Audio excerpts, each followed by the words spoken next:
Hey guys, welcome to day 1 of my weight loss journey. டேவை start பண்ணுறதுக்கு முன்னாடி குட்டி ஸ்கின் கேர் பண்ணுவோம்னு சொல்லிட்டு ஸ்கின் கேர் பண்ணேன். ஸ்கின் கேர்லாம் பண்ணி முடிச்சுட்டு டைமை பார்த்தா 12:35 ஆகிடுச்சு. என்னடா இவ எவ்வளோ நேரம் தூங்கணும்னு நினைக்காதீங்க, நான் நைட் ஷிஃப்ட்டு. அதுக்கப்புறம் அப்படியே கீழே போயிட்டு வெயிட்டை வந்து ரெக்கார்ட் பண்ணுவோன்னு சொல்லி வெயிட் மிஷின் மேலே ஏறினா 67.30 காட்டுச்சு. இதோட அடுத்த வாரம் தான் நான் பார்க்கணுன்னு சொல்லிட்டு கிச்சனுக்கு போயிட்டு என்ன இருக்குதுன்னு பார்த்தா ஆப்பிளும் முட்டையும் இருந்துச்சு. ஆப்பிளையும் முட்டையும் நல்லா கொறிக்க தின்னேன். ஆஃப்டர்நூன் vlog எடுக்க மறந்துட்டேன் கைஸ். சரி, அதனால் நான் எப்போவுமே தயிர் சாப்பிடுவேன். அதனால் அதை எடுக்க போகும்போது ஒரு குட்டி கிளிப்பிங் எடுத்தேன். தயிரை வளைச்சி ஃபோட்டோவும் எடுத்தேன்.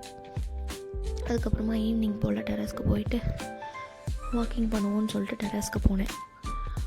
டெரஸில் வந்து அப்படியே வாக் பண்ணிவிட்டு கொஞ்சம் வீடியோவும் எடுத்தாங்க. 10K ஸ்டெப்ஸ் தான் என்னோடய கோலு. முக்கியமான விஷயம் டயட்டில் ஹைட்ரேஷன். ஸோ நல்லா தண்ணியை நல்லா குடிச்சிட்டு வெடுக்கு நடந்துகிட்டு இருந்தேன். என்னோடய கோலை முடிச்சிட்டோம்னான்னு ஒரு ஹாப்பினஸில் அடுத்து வந்து ஒர்க் அவுட் பண்ணவும் ஸ்டார்ட் பண்ணிட்டேன்.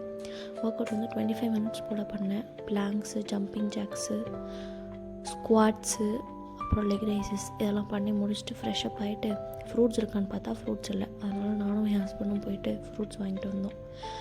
வீட்டுக்கு வந்தோடனே 2 எக்கில் ஒரு ஆம்லேட்டை போட்டு அதுக்கப்புறமா கொஞ்சோண்டு ஃப்ரூட்ஸை கட் பண்ணி சாப்பிட்டு நைட் ஷிஃப்ட்டை லாகின் பண்ணிட்டேன். அவ்வளோதான், பாய்.